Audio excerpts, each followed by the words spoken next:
大家好，我係所長馬高，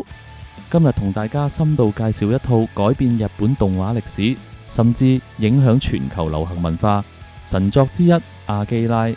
呢套作品唔單止係科幻動漫嘅里程碑，更加係 Cyberpunk 風格嘅始祖。縱使過去幾十年，依家睇返依然震撼人心。首先同大家講下《阿基拉》嘅基本背景。呢套作品原作係大友克洋，佢係日本漫畫界同動畫界殿堂級人物。阿基拉先係1982年開始連載漫畫，1988年推出動畫電影，當年製作成本超過11億日元，係當時日本動畫製作費最高嘅作品之一。而且全程手繪，用超過300種顏色，當中50幾種係專為呢部動畫調配。製作規模同細節用心，到依家都好少動畫可以媲美。1992年呢部動畫登陸香港上映，即刻喺香港動漫迷留下深刻印象，成為好多人心目中嘅經典。講完背景，再同大家講下阿基拉嘅故事舞台。呢個設定真係超級前衛，甚至可以講係神預言。故事設定係2019年嘅新東京，呢套係1988年嘅作品，竟然寫到2019年，而且故事開頭就講1988年東京發生超巨大爆炸，引發第3次世界大戰，世界陷入毀滅。幾十年之後，人類先係廢墟之上重建出新東京。但呢個新東京表面上燈紅酒綠，高樓大廈林立，實際上亂到極點，貧民窟同高樓並存，反政府游擊隊同軍隊不斷衝突，社會動盪不安，政府暗地裏進行各種秘密實驗，整個城市籠罩住壓抑同危險嘅氣氛。呢種末日後嘅混亂感，大友克洋描繪得淋漓盡致。接落嚟重點講下故事主線同核心角色，先講男主角金田正太郎。金田係新東京裏面一個暴走族嘅頭目，平時就同一班兄弟踩住改裝電單車周圍飆車，性格熱血重情義，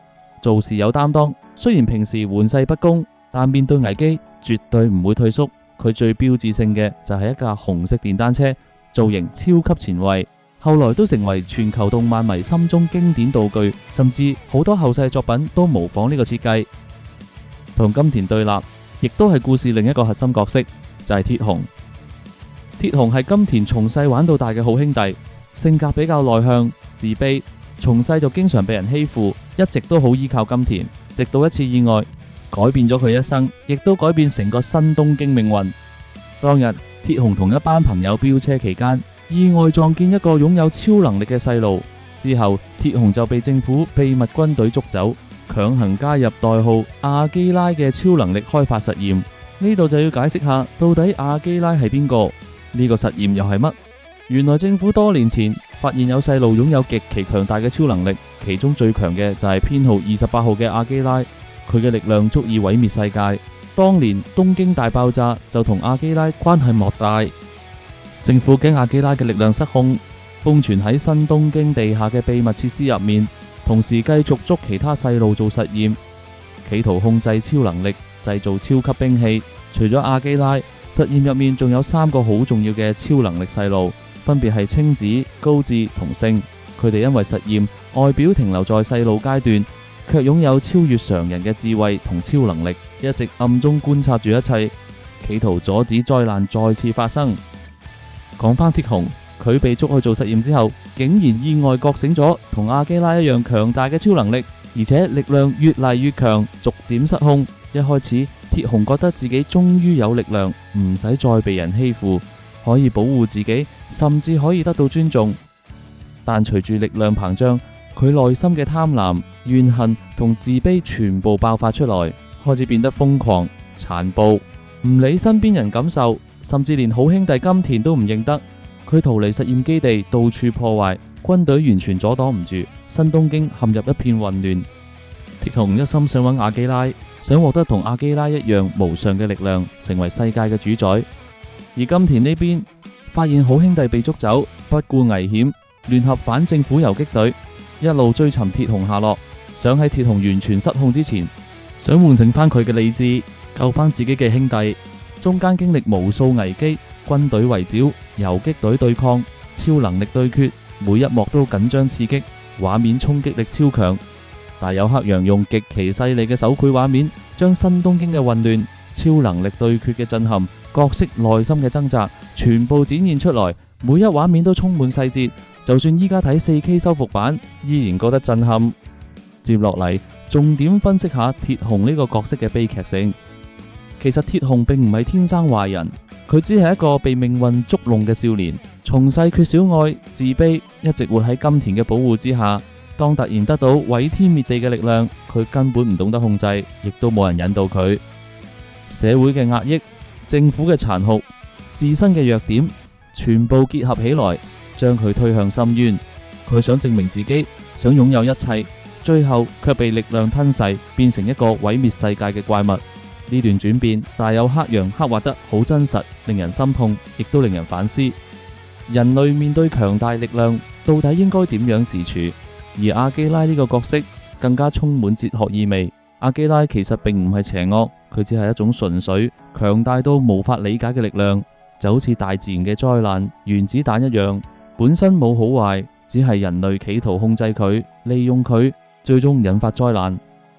呢度其實大友克洋想表達嘅就係對戰爭、對核力量、對人類濫用科技嘅反思。大家都知道，日本係唯一一個受過原子彈襲擊嘅國家。戰後民眾對戰爭同核力量充滿恐懼，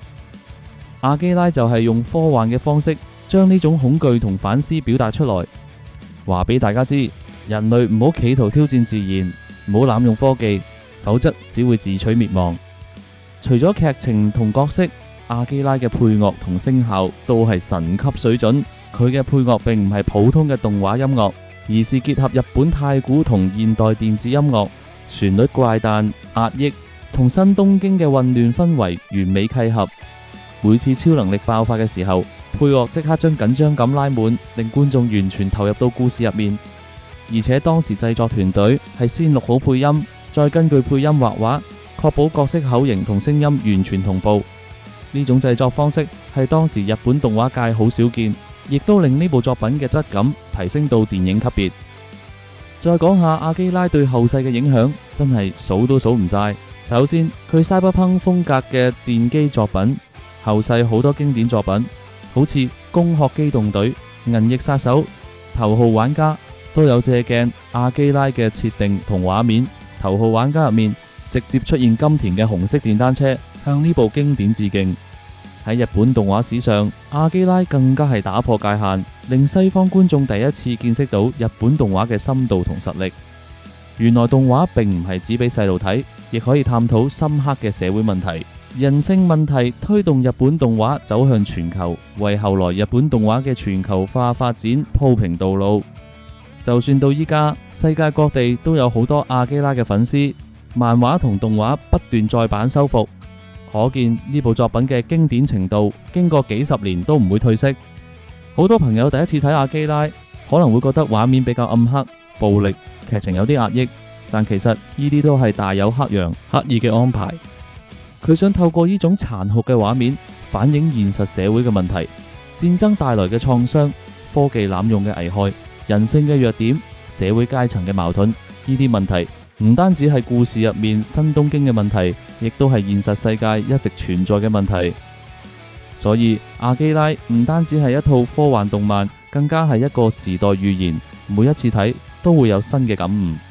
再同大家講下故事結局，好多人睇完結局可能會有唔同理解。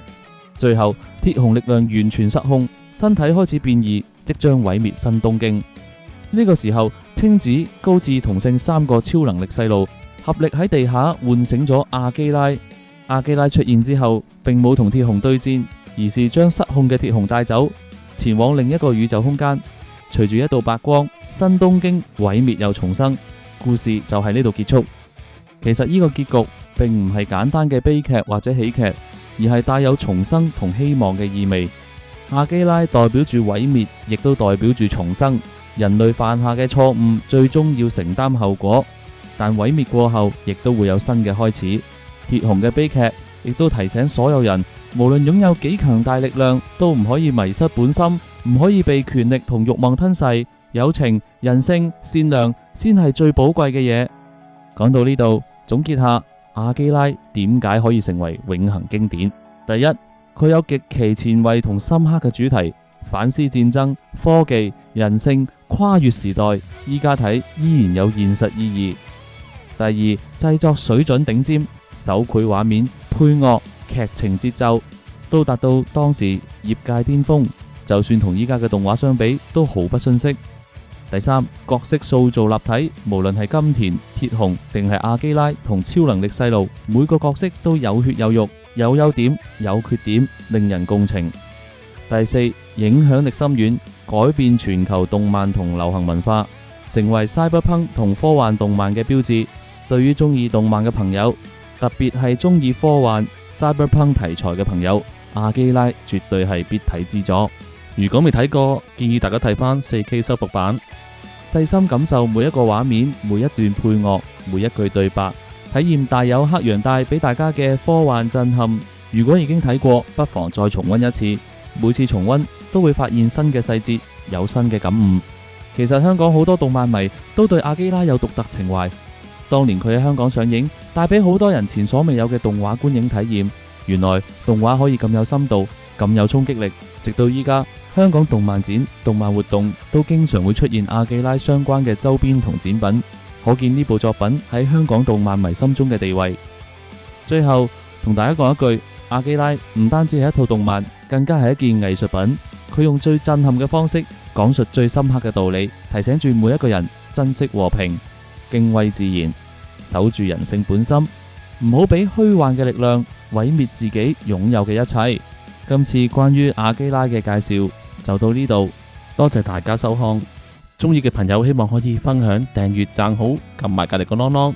一有最新影片即刻通知你。我哋下條影片再見。